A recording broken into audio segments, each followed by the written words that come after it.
عرض کی جائیں گی۔ صدقہ فطر کی شرعی حیثیت یاد رکھیے کہ یہ ایک صدقہ ہے جو شریعت نے ہم پر واجب قرار دیا ہے۔ ترمذی شریف کی روایت ہے، نبی کریم صلی اللہ علیہ وسلم نے حکم ارشاد فرمایا کہ مدینے کی گلیوں میں ندا کر دی جائے کہ صدقہ فطر واجب ہے۔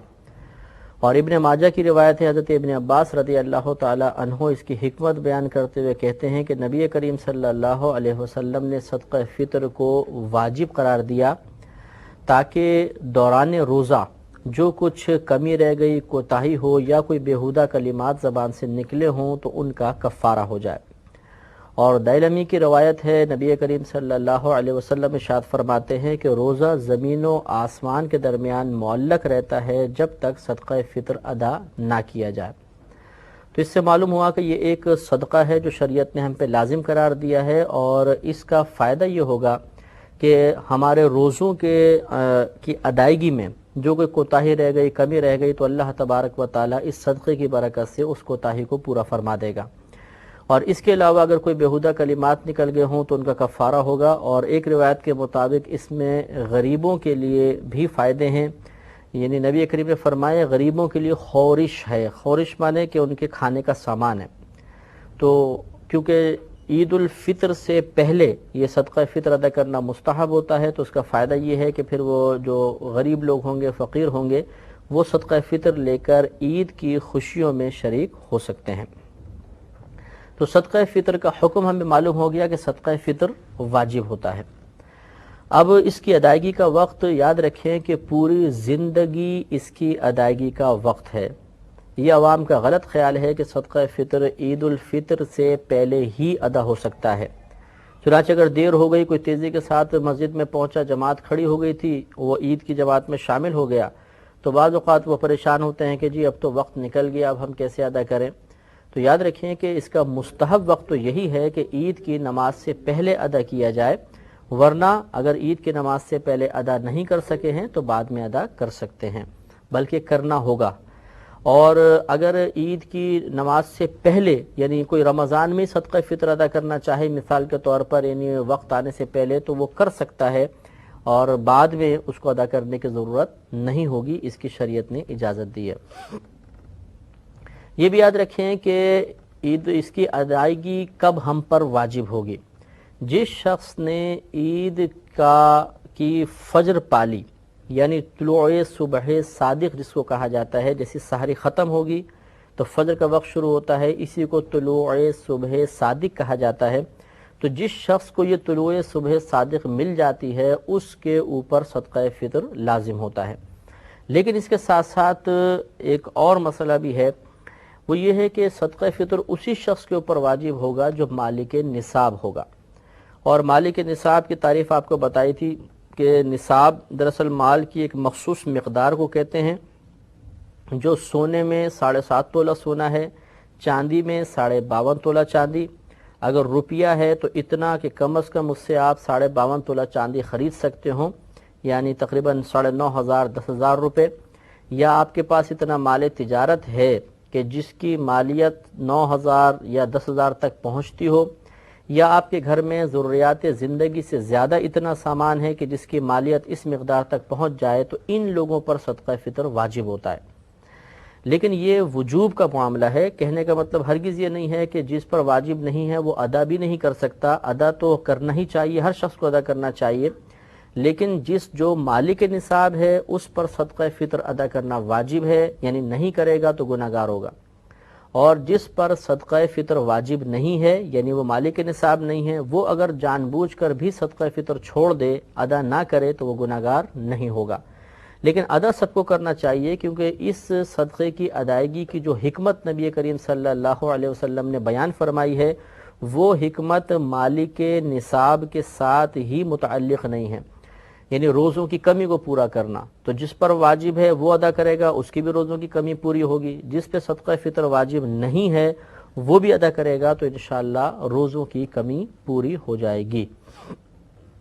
یہ بھی یاد رکھیں کہ ہم نے زکوٰۃ کے معاملے میں عرض کیا تھا کہ مال نامی ہونا چاہیے، بڑھنے والا، یعنی سونا، چاندی، روپیہ، مال تجارت، لیکن اس مقام پر مال نامی ہونا شرط نہیں ہوتا. لہٰذا اگر کوئی گھر کا سامان ایسا ہے جو فالتو سامان ہے، ہماری ضروریات زندگی میں سے نہیں ہے، اور وہ کوئی روپیہ بھی نہیں ہے، سونا چاندی مال تجارت بھی نہیں ہے، تب بھی اس کی وجہ سے صدقہ فطر بن جائے گا. تو گویا کہ زکوٰۃ میں بڑھنے والا مال ہونا شرط ہوتا ہے، اور صدقہ فطر کے وجوب کے لیے بڑھنے والا مال ہونا ضروری نہیں ہوتا. اب سوال یہ پیدا ہوتا ہے کہ کس شخص کے اوپر کس کا صدقہ فطر واجب ہے. تو یاد رکھیں کہ ایک تو اگر کوئی مالک نصاب ہے تو اپنی طرف سے صدقہ فطر ادا کرے گا. اس کے علاوہ اس کے گھر میں جو اس کی کفالت میں نابالغ بچے ہیں ان کا صدقہ فطر اس شخص کے اوپر واجب ہوگا، بشرطے کہ مالک نصاب ہو تو ان کا بھی واجب ہوگا، جیسے چھوٹے بچے ہوتے ہیں اور نابالغ ہیں. اور اگر بالغ بیٹا بیٹی ہیں یا زوجہ ہیں یا ماں باپ ہیں تو ان کا صدقہ فطر اس شخص کے اوپر واجب نہیں ہے. اس سے معلوم ہوا کہ اگر شوہر انکار کر دے کہ میں زوجہ کا صدقہ فطر ادا نہیں کرتا، تو زوجہ اگر مالک نصاب ہیں تو انہیں خود اپنا صدقہ فطر ادا کرنا واجب ہے. لیکن ہمارے یہاں عموماً رواج یہی ہو گیا ہے کہ گھر کا سرپرست وہ سب کا حساب کرتا ہے، کتنے افراد ہیں اور پھر کل کی رقم ادا کر دی جاتی ہے. تو یہ بھی طریقہ صحیح ہے، لیکن ہم بات کر رہے ہیں کہ کس پر واجب ہے اور کس کا واجب ہے. لہٰذا واجب تو جو مالک نصاب ہے اس کا اپنی ذات کا صدقہ ادا کرنا واجب ہے، اور باقی جو گھر والے ہیں ان میں سے نابالغ بچوں کا صدقہ فطر ادا کرنا واجب ہوتا ہے، بالغان کا کوئی واجب نہیں ہوتا.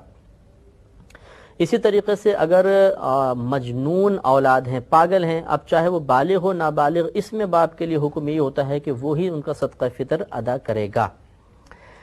اگر بالفرض کسی کے والد فوت ہو گئے ہیں تو پھر دادا والد کے قائم مقام ہوتا ہے، اور دادا اپنے پوتوں کی طرف سے یا نابالغ بچوں کی طرف سے صدقہ فطر کو ادا کرے گا. لیکن بالفرض اگر شوہر کا انتقال ہو جائے اور ماں موجود ہے، یہ بیوہ عورت ہے، اس کے چھوٹے بچے ہیں، تو بیوہ عورت پر اپنے بچوں کا صدقہ فطر واجب نہیں ہوتا ہے، کیونکہ نان نفقہ باپ پہ واجب تھا تو باپ کو ہی صدقہ فطر کی ادائیگی لازم تھی، ماں پر صدقہ فطر واجب نہیں ہوتا ہے. ہاں ادا کرے گی تو انشاءاللہ ادا ہوگا اور اس کو ثواب بھی ملے گا، لیکن ماں پر واجب نہیں ہے. اب اس کے چند مسائل مزید سماعت فرما لیں. ایک بات تو یہ کہ صدقہ فطر کی ادائیگی کے لیے روزہ رکھنا شرط نہیں ہوتا. لہذا مثال کے طور پہ اگر کوئی پورے مہینے روزہ نہ رکھ سکا بیماری کی وجہ سے، کسی وجہ سے، اور ہے وہ مالک نصاب، تب بھی اسے صدقہ فطر ادا کرنا واجب ہے. لہذا اب وہ صدقہ فطر کی حکمت کو سامنے رکھ کر یہ نہیں کہہ سکتا کہ جی میں نے تو روزے رکھے نہیں، جب روزے نہیں رکھے تو اس میں کمی کا کیا سوال، جب کمی ہی نہیں ہوئی تو میں اس کمی کو پورا کرنے کے لیے صدقہ فطر کیوں دوں. تو یہ یہاں پر معاملہ نہیں چلے گا. وہ ایک نبی کریم نے فائدہ ضرور بیان فرمایا ہے، لیکن اس فائدے کا حاصل ہونا کو ضروری نہیں ہے. وہ فائدہ حاصل نہ بھی ہو تو صدقہ فطر اس شخص پہ مالک نصاب پر لازم ہے. تو روزہ رکھنا شرط نہیں ہے، اگر روزے نہیں بھی رکھے تب بھی صدقہ فطر ادا کرنا ہوگا. ایک مسئلہ یہ بھی یاد رکھیں کہ اگر جیسے ہم نے زکوٰۃ کے اندر بتایا تھا کہ پورا سال گزر گیا، زکوٰۃ لازم ہو گئی، لیکن سال گزرنے کے بعد تمام مال ہلاک ہو گیا تو زکوٰۃ ساقط ہو جاتی ہے، معاف ہو جاتی ہے. لیکن صدقہ فطر میں ایسا نہیں ہوتا. جس نے عید کے دن کی صبح صادق پائی، اس کے بعد اگرچہ اس کا مال ہلاک ہو گیا، اس پر صدقہ فطر لازم ہے. ابھی ادا کرے ٹھیک، ورنہ پوری زندگی میں جب کبھی موقع ملے اس کو ادا کر سکتا ہے. اب صدقہ فطر کی مقدار یاد رکھیے کہ آپ گھر میں جو بھی آٹا کھاتے ہیں اس کے 2 کلو 50 گرام آٹے کی قیمت یہ صدقہ فطر کی مقدار ہے.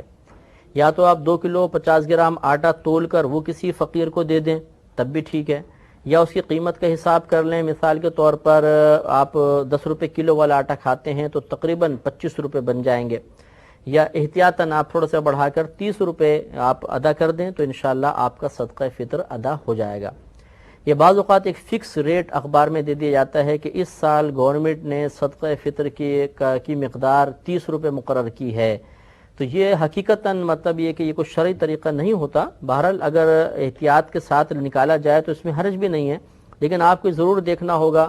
مثال کے طور پہ آپ گھر میں آٹا کھاتے ہیں 20 روپے کلو والا، اب اس کے 2 کلو 50 گرام آٹے کی قیمت تقریباً 45 روپے بنے گی، اور گورنمنٹ نے یہ کہہ دیا کہ 30 روپے اس دفعہ صدقہ فطر کی مقدار ہے، تو لازم بات ہے کہ آپ کا صدقہ فطر ادا نہیں ہوا. اس لیے یہ ضرور آپ ایک دفعہ مزید غور کر لیں کہ کیا جو 30 روپے یا 25 روپے اخبار میں ریٹ لکھے ہیں میرے گھر میں کھایا جانے والا آٹا اور اس کی 2 کلو 50 گرام کی مقدار اس کے تحت آتی ہے یا نہیں. اگر آتی ہے تو صدقہ فطر ادا ہوگا ورنہ نہیں ہوگا. یہ ضرور آپ اچھی طرح ذہن میں رکھیں. آخر میں اس کے مصارف کے صدقہ فطر آپ کس مقام پہ ادا کر سکتے ہیں اور کہاں پر نہیں، تو یاد رکھیے کہ جہاں پر زکوٰۃ دی جا سکتی ہے وہیں پر صدقہ فطر بھی دے سکتے ہیں، جہاں پر زکوٰۃ نہیں دے سکتے وہاں صدقہ فطر بھی ادا نہیں کر سکتے. لہٰذا اپنے رشتہ داروں میں اگر دینا چاہیں تو پہلے غور کر لیجئے گا کہ وہ آپ کی ماں باپ، دادا دادی، نانا نانی نہ ہوں، بیٹا بیٹی، پوتا پوتی، نواسے نواسی بھی نہ ہوں، شوہر بیوی کو، بیوی شوہر کو نہیں دے سکتا.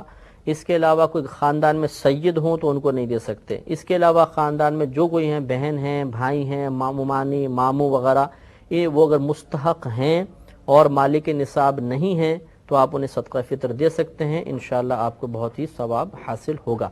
بلکہ یاد رکھیں کہ اپنے قریبی رشتہ داروں کو دینا سب سے افضل اور اولیٰ ہوتا ہے، ان کی پہلے مدد کرنی چاہیے.